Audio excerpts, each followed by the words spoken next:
Hi, I'm Finch Berling, and this is More Than Streams, the weekly music marketing podcast that will teach you how to get, you guessed it, more than streams. 3 months ago, I built an ad campaign for a track called Extra Byte. The ads stopped running 2 months ago, and the track still gets around 1,000 streams a day. In this episode, I'm going to reverse engineer that campaign with you, so you get practical tips for running ads for your own music, or so you know if the person you hired to run ads is doing a good job or not. I talk about ad campaigns quite a lot on this podcast, and today I want to zoom in and get more practical. First of all, when I talk about ads, I only mean meta ads that you show on Instagram and that lead to a song after release day, not before. The reason you run them is to get quality listeners and saves that trigger algorithmic playlists, and also to reach people who are more likely to become long-term fans and stream your music over time. A little background about me: I used to run ads for big bands and musicians when I worked for an agency, and then I started running ads to my own music.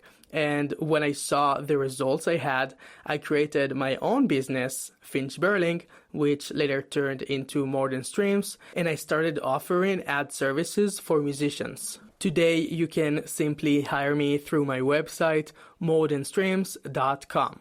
I know my results are exceptional, not just because I have experience from running hundreds of campaigns, but also because as a content creator and a Gen Z, I know how to make my ads not look like ads.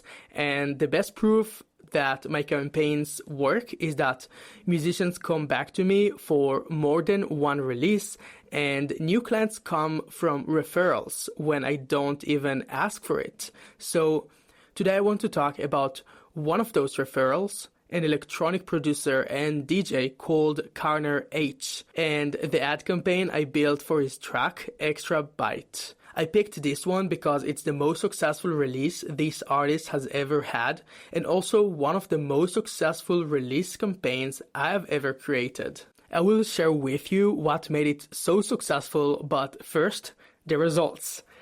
And I have them here as a note. Let's check them out.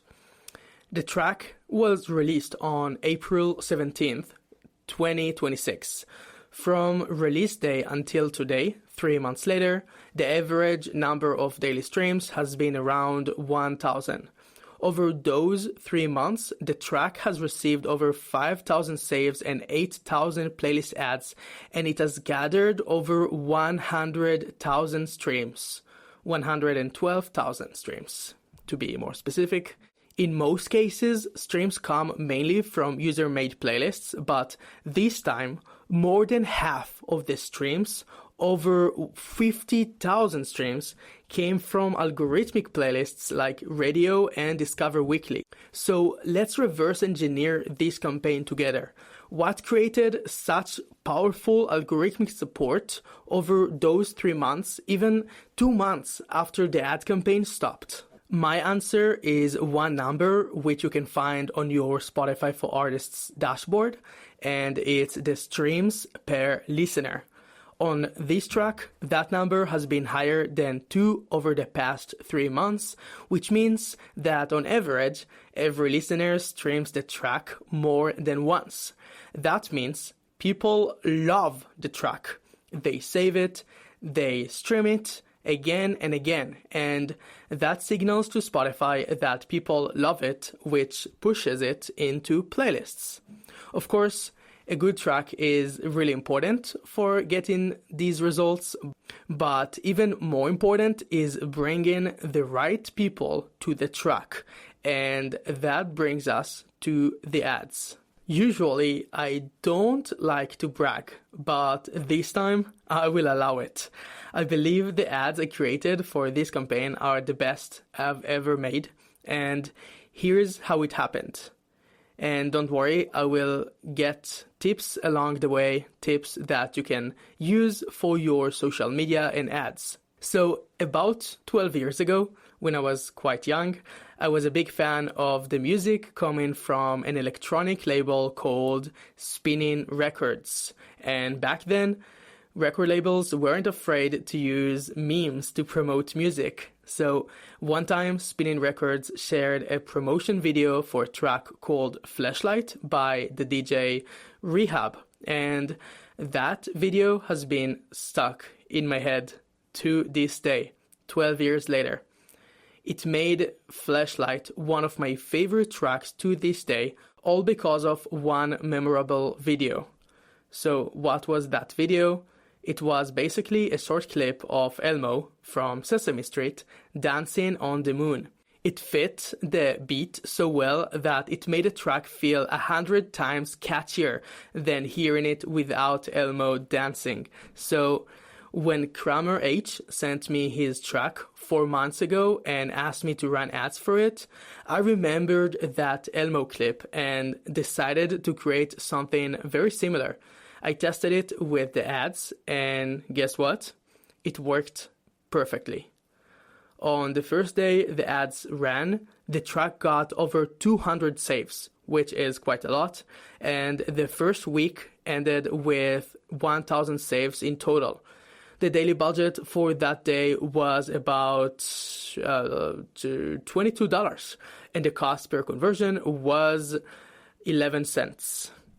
Overall, we spent $683, which is approximately 600 euros, on this campaign, which ran around the first month of release. And until today, it has brought 112,000 streams, and that's about $0.006 per stream.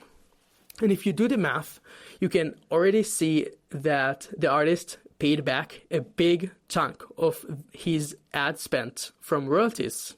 And over the year, he might even cover all of it. So there are a few important lessons I want you to take away from this story. The first lesson is that you don't have to use many playlists and social media channels to promote your music. With the right ad campaign, you can get a huge boost of streams and followers, and sometimes even income.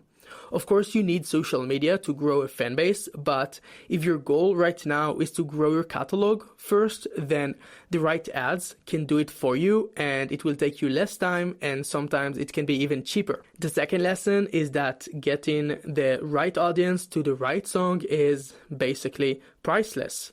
A lot of people focus on getting cheap, fast streams, and I see a lot of reels on Instagram saying things like, let's support each other by following each other and listening to each other's playlists. And now this thing messes up your algorithm by a lot. If you have a follower on Instagram who watches your content but doesn't engage with it, or a listener on Spotify who only listens to your music once, these are the reason you're not growing. You're going for quantity instead of quality, and quality is what will bring you the quantity in the end. The third lesson is that song engagement is what will get you a massive boost. Maybe you don't get engagement because people simply don't like your music enough, and that's usually the reason an ad campaign doesn't work too well, but you also need to get the right people to your music and make sure they stream it all the way through and save it and even stream it more than once. The fourth lesson is about the campaign setup itself. You can do something as simple as targeting people who like your genre, but there are two main things that turn an average ad campaign into a successful one. The first one is turning off every single advantage targeting option Meta recommends. I don't like those advantage targetings, and I feel like so many times they ruin my campaigns, even if I only forget to turn off one advantage targeting. And the main ones you should turn off are the ages and placements, but also ad creatives. The second one is creating ad creatives that are memorable and make the experience of listening to your music way more enjoyable. like the Elmo story I shared before. If you want to get inspired, either follow other successful musicians and see what kind of content goes viral for them, or go to a website called Ad Library and get inspired by ads from labels and other musicians. So those were the most important takeaways from this campaign. The most successful release Karner H has ever had, and one of the most successful I've ever ran. If you want to check out the track that still gets 1,000 streams a day organically, even without any promotion, search for Karner H, Karnerh, and his track Extra Byte on all streaming platforms. And if you want me to run an ad campaign for you, you can apply on morethanstreams.com. If you have any questions about anything I talked about in this episode, message me on Instagram at FinchBurlink. I reply to every single message. Thank you for listening to this episode, and I hope to see you next week. Ciao, ciao.